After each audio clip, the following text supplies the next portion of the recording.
Hai, selamat datang di Vanya Stories. Di sini saya akan membahas true story, missing people, dan kisah-kisah menarik lainnya yang ada di internet. So, let's get to the story. Hari ini kita akan membahas kasus yang terjadi di internet cafe atau di Indonesia biasa disebut warnet yang memperlihatkan kepada kita bahwa game ternyata dapat menyebabkan tindakan kriminal. Dan apa yang akan Anda lakukan jika Anda memiliki stalker atau penguntit yang tampak ramah dan sangat normal, tapi suatu hari dia datang untuk menghabisi Anda dan seluruh keluarga Anda tanpa peringatan.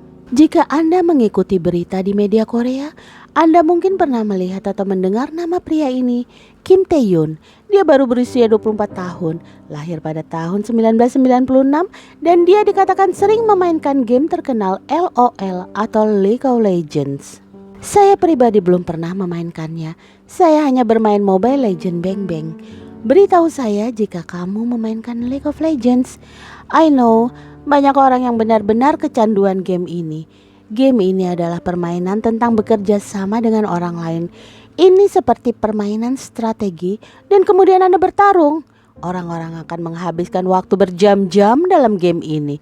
Maksudku, ada efek psikologis yang bisa terjadi dalam bermain game untuk waktu yang lama. Di Korea, ada sesuatu yang disebut PC room atau internet cafe yang pada dasarnya adalah tempat ruang komputer di mana terdapat banyak komputer. Sebenarnya sangat bagus di sana. Ada seperti kursi komputer dan layar lebar. Anda dapat memesan makanan dan minuman. Oleh karena itu, ada banyak anak-anak menghabiskan waktu berjam-jam di sana, dan itu juga dibuka 24 jam 7 hari. Jika Anda tidak punya tempat tujuan, ada banyak orang yang hanya bermalam di ruang komputer.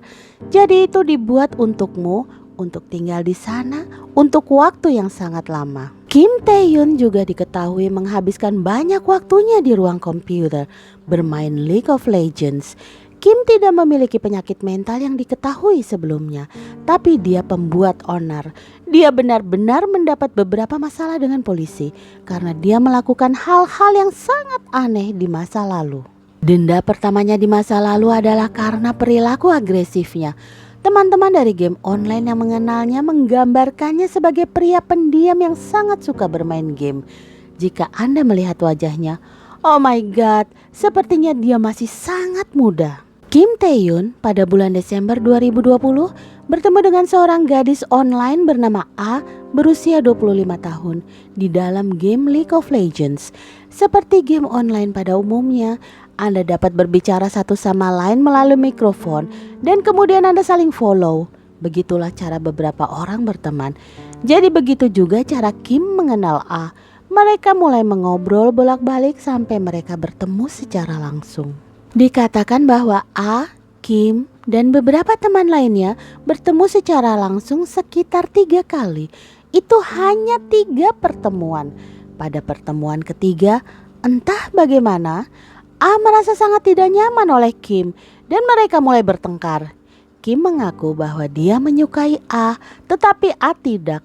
Dan itulah salah satu alasan mengapa mereka terlibat dalam argumen ini. A memberitahu Kim pada pertemuan terakhir bahwa dia tidak ingin bertemu dengan Kim lagi. A seperti mempunyai firasat bahwa ada yang tidak beres dengan Kim. Ini adalah saat Kim memutuskan untuk membuntuti A. Karena menurut Kim, dia merasa sangat marah karena A menolaknya. Dan rasanya A seperti merendahkan harga dirinya.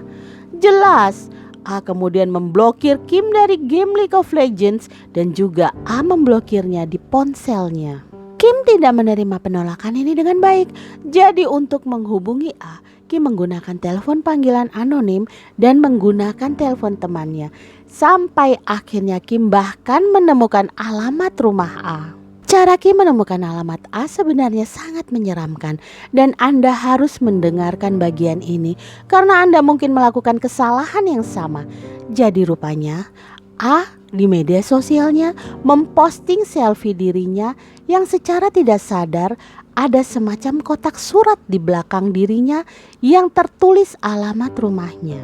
Kim Tae-yoon kemudian memperbesar foto ini dan dari situlah dia menemukan alamat rumah A.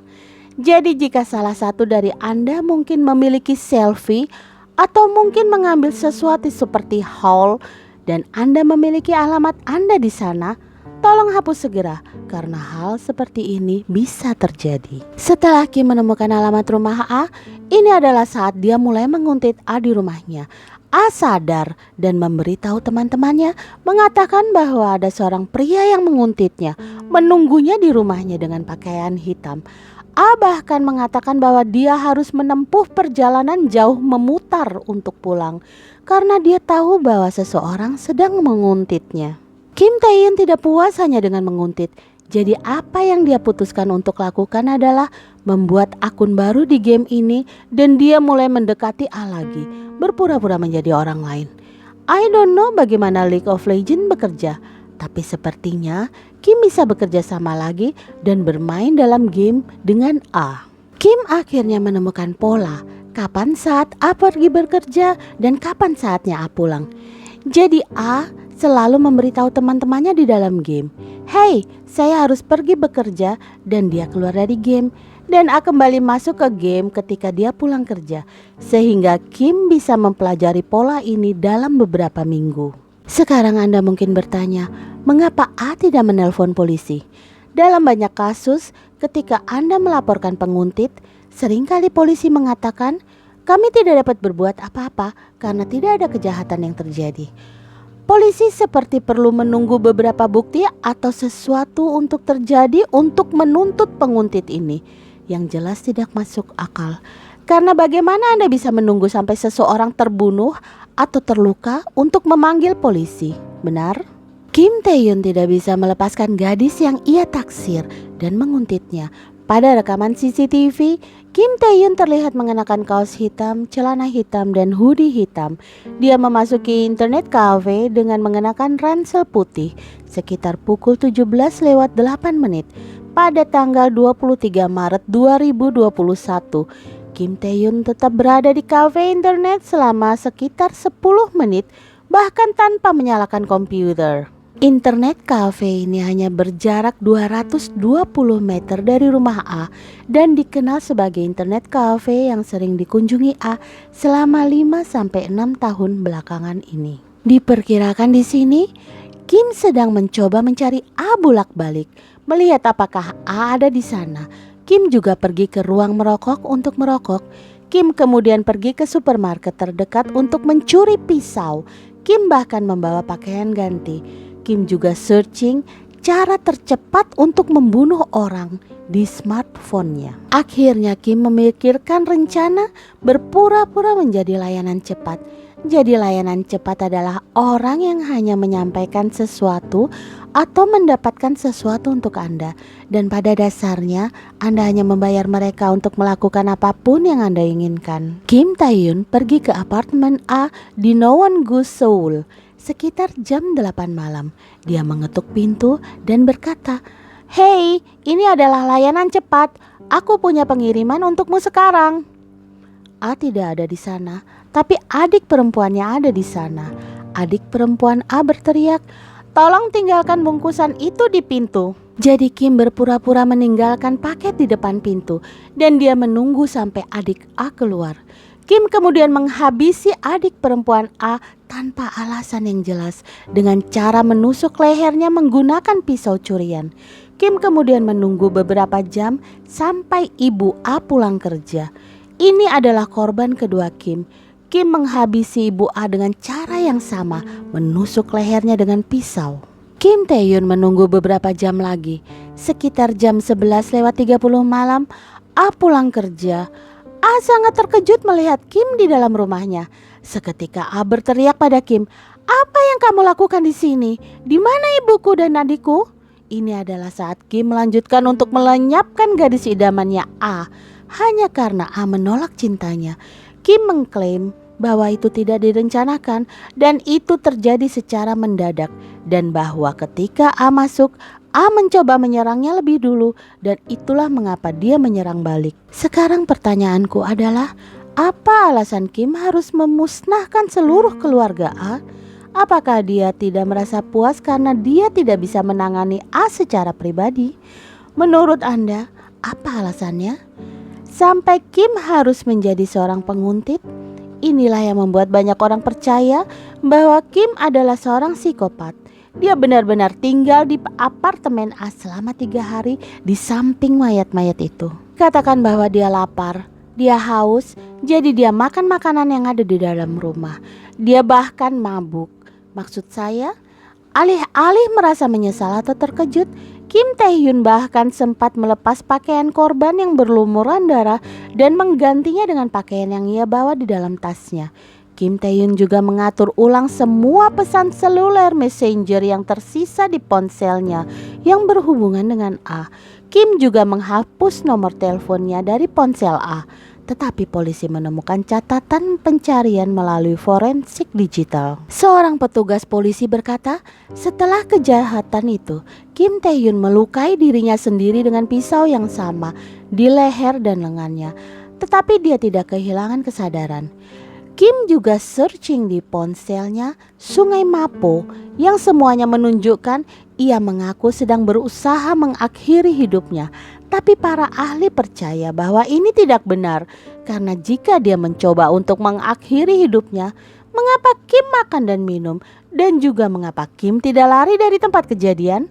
Biasanya untuk tersangka, kalau tidak mau ketahuan, kabur saja dan coba bersih-bersih semua bukti. Tapi Kim Tae-hyun hanya diam di samping mayat selama 3 hari. Kejahatan itu ditemukan pada 25 Maret 2021 ketika polisi mengunjungi rumah itu setelah teman A melaporkan bahwa dia tidak dapat dihubungi selama berhari-hari. Polisi menemukan Kim di tempat kejadian dengan luka yang ditimbulkan sendiri di lehernya. Kim Tae-hyun ditangkap pada 4 April 2021 setelah mendapatkan perawatan di rumah sakit setempat. Awalnya, identitas Kim dirahasiakan, tetapi Badan Kepolisian Metropolitan Seoul mengungkapkan informasi pribadinya termasuk nama, usia, dan fotonya pada 5 April 2021 menyusul protes publik yang memuncak. Lebih dari 253.000 orang telah menandatangani petisi yang diposting di situs web Cheonghwa Daily menuntut agar identitasnya diungkapkan. Dalam penampilan publik pertamanya sejak penangkapannya, Kim Tae-hyun meminta maaf terlebih dahulu bukan kepada para korbannya, tetapi kepada wartawan yang berkumpul di luar kantor polisi di utara Seoul. Saya tidak berpikir saya bisa menjawab masing-masing pertanyaan Anda dan saya dengan tulus meminta pengertian Anda. Saya minta maaf tentang itu, kata Kim. Ditanya apakah dia ingin mengatakan sesuatu kepada keluarga korban yang berduka, Kim menoleh ke seorang petugas yang memegangi lengannya dan bertanya, apakah Anda akan melepaskannya sebentar? Kim Tae-hyun kemudian berlutut dan berkata, saya merasa sangat bersalah karena membuka mata saya tanpa malu-malu, bernafas, dan bahkan hidup. Saya ingin meminta maaf atas semua kerusakan yang telah saya timbulkan kepada semua orang, termasuk keluarga yang berduka.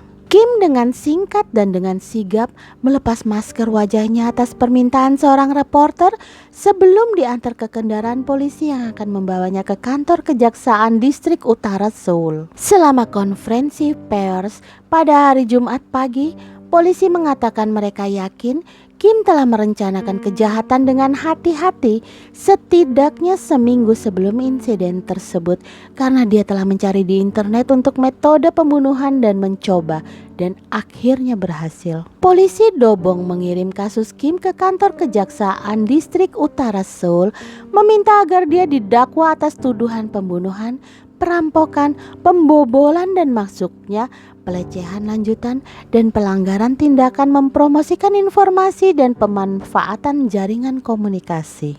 Yap, segitu saja informasi yang dapat saya sampaikan karena kasus ini baru saja terjadi sehingga masih minimnya informasi.